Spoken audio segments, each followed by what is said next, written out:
آپ کے ساتھ ہو، آپ کے ساتھ بھی ہو۔ ہمارے لیے آج کی پاک انجیل مقدس یوحنا کے مطابق اے خداوند تیری تمجید ہو۔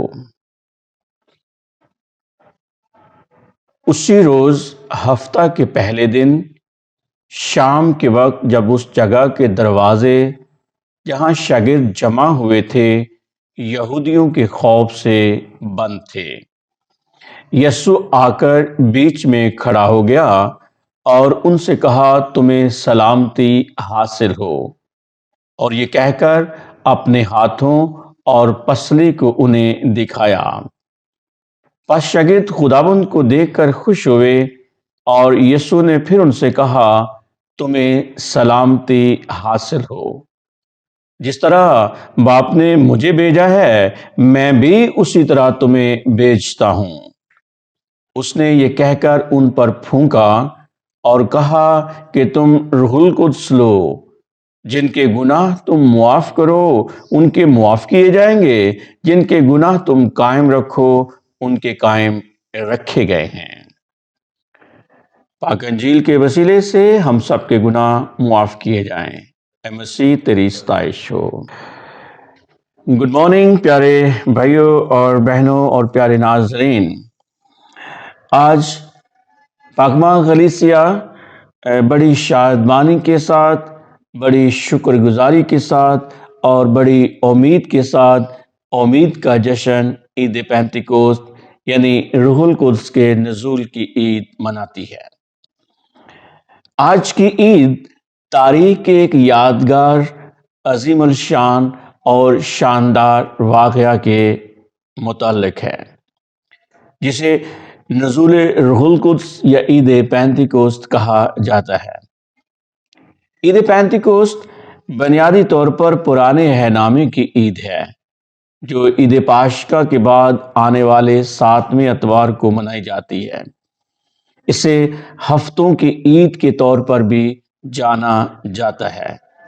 نئے عہد نامے میں پینتیکوست کا تذکرہ کرنتھیوں کے پہلے خط میں ہوا ہے، اور میں عید خمسین تک افسوس میں رہوں گا، لیکن اس کا احوال زیادہ فصاحت اور بلاغت اور تفصیل کے ساتھ اعمال کی کتاب اس کے 2 باب میں ملتا ہے۔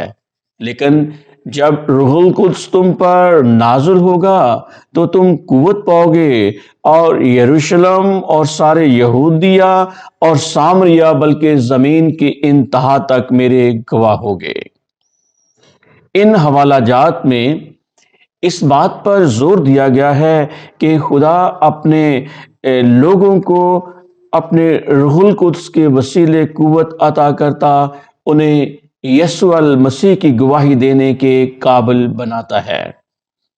عید پینتیکوست خدا کی اپنے لوگوں کے درمیان موجودگی کا مظہر ہے۔ پینتیکوست کے معنی 50واں دن ہے۔ مسیحی روایات کے مطابق عید پینتیکوست پاشکا کے 50ویں دن منائی جاتی ہے۔ پینتیکوست کے اتوار کا لتوریائی رنگ سرخ ہے، جو کلیسیا کا بھی رنگ ہے۔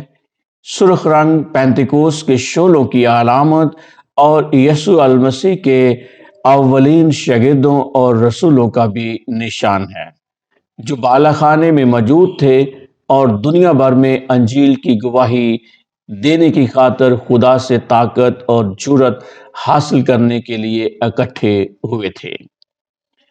پینتیکوست کا اتوار مسیحیوں کے لیے امید کا جشن منانے کا دن ہے۔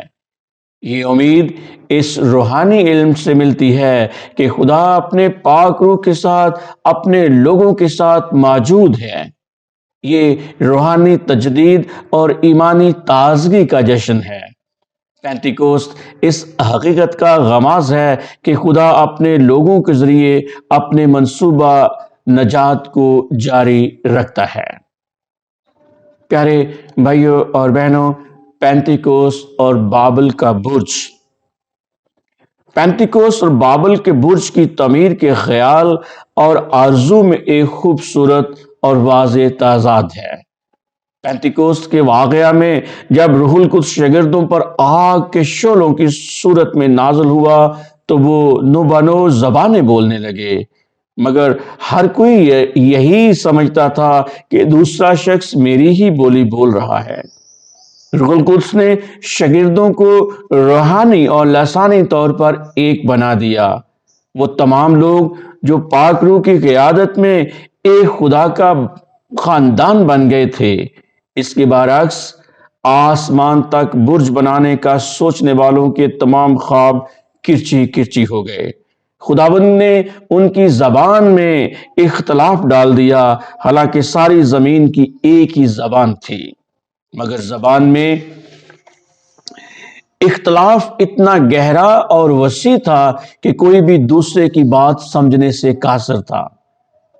پینتیکوست اور بابل کے برج کی تعمیر کے واقعات سے پتہ چلتا ہے کہ خدا کی موجودگی لوگوں کے متحد ہونے کی، لوگوں کے اتحاد کی اور لوگوں کے اکٹھ کی موجودگی کی صورت ہے، اور ان کی مؤثر اور پائیدار رسالت کی راہیں ہموار ہوتی ہیں، اور خداوند جیسا بننے کی خواہش کبھی تو آدم اور حوا کی مانند باغ عدن سے نکال دیے جانے کا باعث بنتی ہے، اور کبھی زبان میں اختلاف کا۔ یاد رکھیں، عید پینتیکوست محض ایک تاریخی واقعہ نہیں، بلکہ ایک نئی شروعات کا آغاز ہے۔ روح کا امن اور سلامتی سے گہرا تعلق ہے۔ شالوم ایک شخص کی مکمل خیر و عافیت ہے۔ خداوند شاگردوں پر ظاہر ہوتے ہوئے فرماتے ہیں، تمہیں سلامتی حاصل ہو، اور پھر تم روح القدس لو۔ روح القدس حاصل کرنا خداوند کی زندگی میں شراکت ہے، اور پہلے شاگردوں کا طرز زندگی روح میں بھرپور زندگی کی عکاسی کرتا ہے۔ ابتدائی کلیسیا روح القدس کی کلیسیا ہے، جن کا دورائے امتیاز محبت اور خدمت ہے۔ محبت اور خدمت کی کوئی زبان نہیں، یا پھر ہر زبان بولتی ہے۔ روح القدس کے نزول کا یہ خاصہ ہے کہ ہر زمان و مکان سے بالا تر اور انسانوں کے مابین کسی حد بندی کا امتیاز نہیں رکھا جا سکتا، نہیں دیکھا جا سکتا۔ خداوند کی زبان محبت ہے۔ یہ محبت زمین کے انتہا تک پہنچنی چاہیے۔ یہ زبان ہر کسی کی سمجھ میں آنی چاہیے۔ یہ زبان ہر کسی کو بولنی چاہیے۔